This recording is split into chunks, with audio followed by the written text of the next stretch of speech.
घरे कहत है यार। गाय ले तो चला जाब तोहरे जिए के लगा है। हेलो थोड़ा सा बिस्वा दे दो भैया। हेलो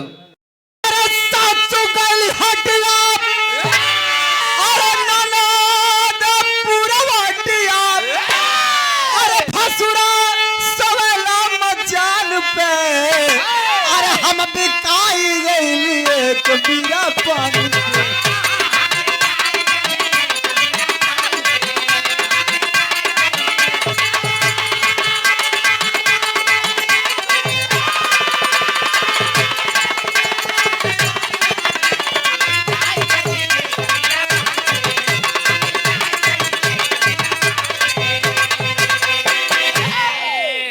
बारे रामदेव गुरु जी। लेकिन कहानी कौने समय कहो कबीर भाई शिव शंकर भाई कहना बा का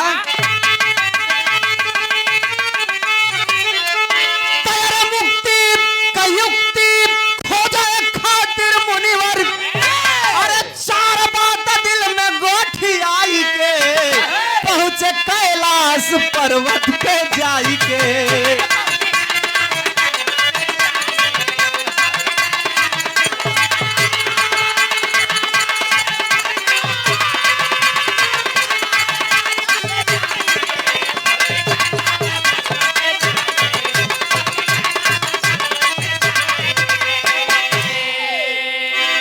भाव उस समय का है मेरे साथियों, गौर कीजिएगा।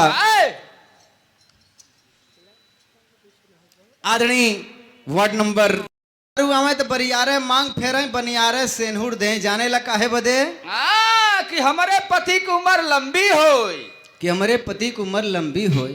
आजकल के मेहरारू लल्लू गुरुजी शिव शंकर भाई आजकल के मेहरारू आवत हैं तनिके के मांग फेरत हैं हिप्पी कटिंग बार कटाई के तनिके के मांग फेरत हैं तनिके के सेनहू लगावत हैं जाने लगा है बदे कि ये जल्दी मरे हम दूसरे जाई हमरे और अंगूरी का देखा लगावत है हमार वाला पूरा सेनहूर देत है।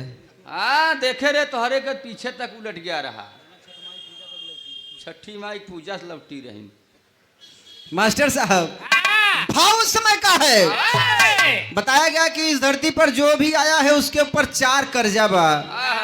माई का कर्जा, बाबू का कर्जा, समाज का कर्जा और गुरु का कर्जा। गुरु परशुराम सोचत हुए कि माई के बात मान ली, माई के कर्जा से मुक्त भैली, पिता के आर्डर का पालन कैली, पिता के कर्जा से मुक्त भैली, बचलन समाज पे जब भी अन्याय होत रहल जाके सही बोलली, समाज के कर्जा से मुक्त भैली। अब बचलन हमार गुरु कहे माँ गुरु के है कहे वही भगवान भोलेनाथ कहीं चली तो ना हो के कुछ गुरुदक्षिणा दे दे तो ना हो के कर्जा से मुक्त हो जाई। भगवान परशुराम झूमत झूमत वहीं कैलाश पर्वत पे गए। वहीं पर्वत पर एक मड़ई है, मड़ैया के बगले एक गढ़ही है। कबा पहुंचे परशुराम त्रिलोक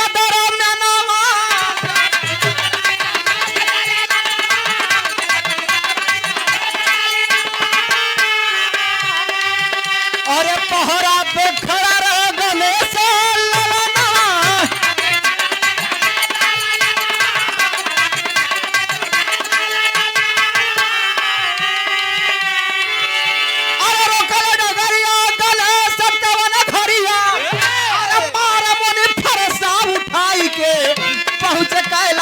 पर्वत पे जाई के।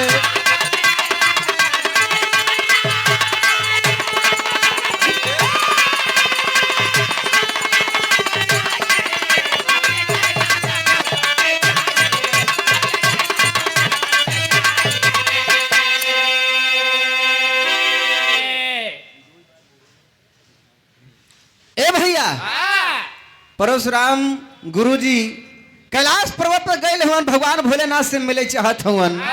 तब तक तू ही गेटिया पे गणेश भगवान खड़ा रहन कहे चलो ए बाबा कहाँ जा रहे हो? ए बाबा आधार दिखाओ। किधर जा रहे हो? परशुराम कहे तुम कौन? कहे तुम कौन? ए बाबा ए बाबा कौन? गणेश। परशुराम कहें तुम कौन? वाह। गणेश कहें मैं भगवान भोलेनाथ का पुत्र गणेश। हाँ। कहें बेवकूफ बनाओ थे लड़कियां मैं जटत है। हाँ। अड़बंगी मनाई उनके कहिया लड़कियां हो गए। हाँ। उनके एक लड़किया बा जेकर नाम कार्तिके ओके हम जानी थे। वाह, जे मोहनोचवा काम करत है। उनके गणेश जी कहें कि ऐसा है अभी मम्मी पापा अंदर हैं जो है, आप कहीं और जाइए बाद में आएगा। तब तक परशुराम क्रोधित हो जाते हैं। करते क्या है? उमा संग शिव जी जब अइले पहरावा,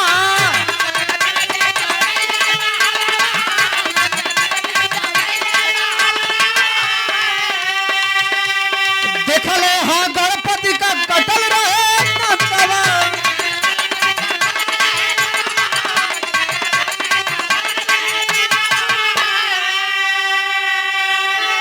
तेरे दुखी भैली जननी देख पुत्र कहलतिया, तो वो लगा सांप घुसी आई के पहुंच कैलाश पर्वत पे जाई।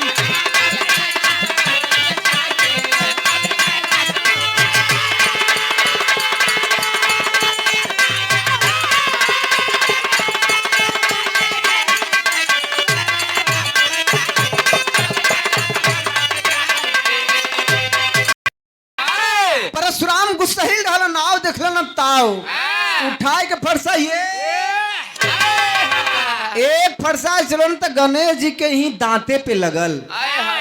दांत कट के धरती पर गिरल, आसमान में आकाशवाणी होने लगी। गणेश जी के देखत हो भाई आप लोग तो एक दांत कटा रहा था फोटो वगैरह में।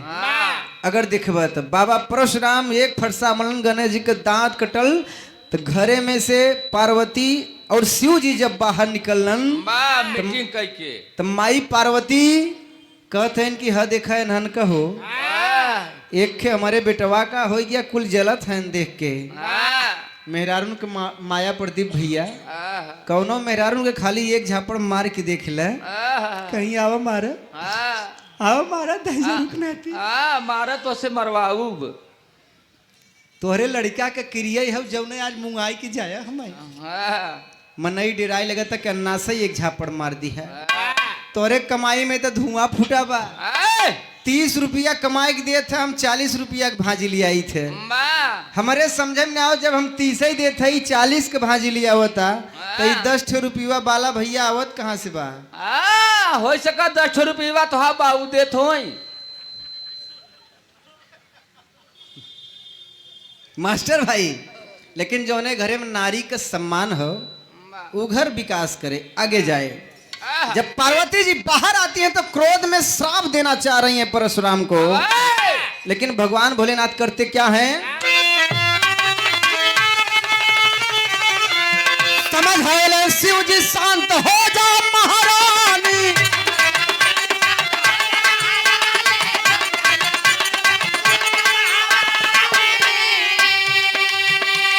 पुत्र के समान शिष्य परशुराम ज्ञानी,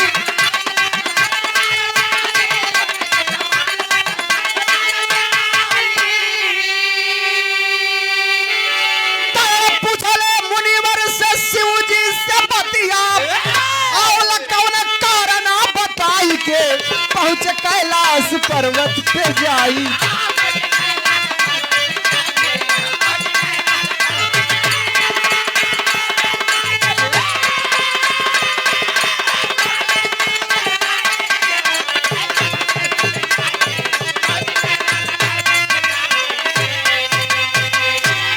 आदरणीय मैं चाहूंगा कि ये पार्वती श्राप जिंदा अरे ये परशुराम हो हमार चेला हो और बतावल गई कि पुत्र और चेला में कोनो विशेष फर्क नहीं बा। ये हमार चेला हो कि महाराज इन पार्वती कहीं तोहार चेला हो तो हमारे बेटवन के मरिए न दांत तोड़ दे दहिजरा देखा दांत फिर से लगाई सकत है कहीं दांत तई न लगे फिर से बाबू दूधे के दांत रहा कहीं एक श्राप दे देवे के जलाए दे। भगवान भोलेनाथ रोकत हन कि हमार चेला हो जाए दे छोड़ दे पहले पूछा ही दे कौने कारण से यहाँ आए। अरे मंगल यादव जी और संदीप यादव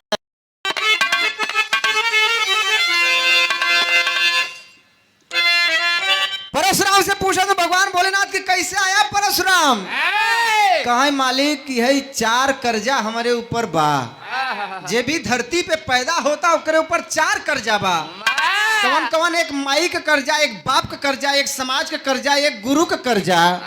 तो तीनों कर्जा से तो करीब करीब हम मुक्त हो गए। आप हमारा गुरु है तो हमसे कुछ गुरु दक्षिणा मांग लेते हैं। भगवान भोलेनाथ कहीं हमारे बेटवा का दांत काटत है तो वहीं हम मुक्त करब।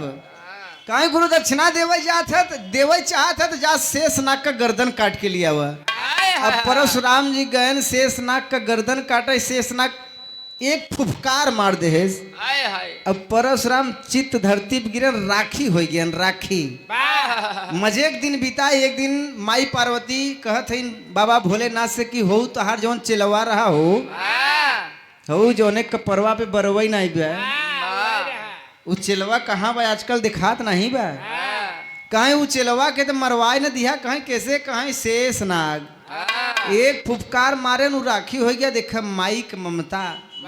पार्वती माई कहन कि आप ही कहले रहला कि शिष्य और चेला में, शिष्य और पुत्र में कोनो फर्क नहीं बा। तो अगर वो तहार पुत्र रूप में रहा तो के मरवाया का है? माई पार्वती कहत का है मास्टर साहब?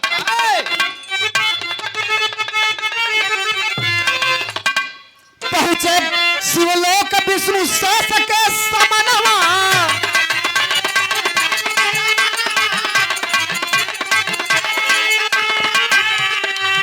अरे काटब तोहरा शीश तबा कइले अलनवा।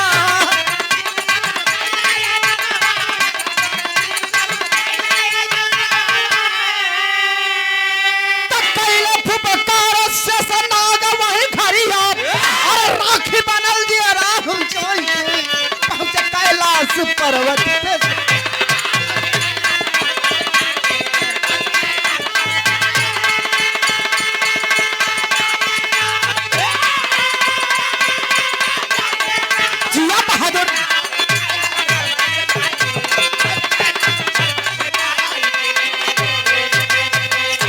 बतावल गई कि माई पार्वती भोलेनाथ जाए के परशुराम के जिंदा कैलन। गुरु के कर्जा से मुक्त नहीं भैलन परशुराम। यह से परशुराम आज भी जिंदा हवन, आज भी घूमत हवन।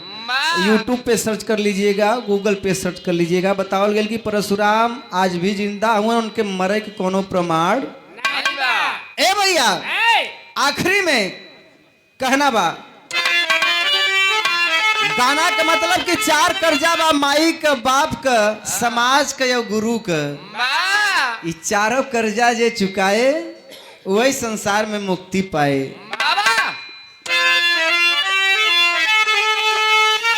अरे गुरु अरे बिहारी गुरु गणेश मोर पाका,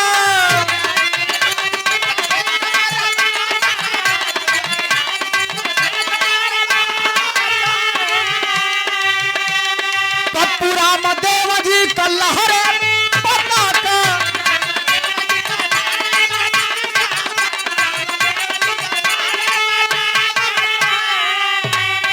तेरे कमल विष्णु यादव गाम सभा विच तरनवा, कमल विष्णु यादव गाम सभा विच तरनवा, सब इसे नहीं लगाई के अरे पहुंच कैलाश पर्वत पे।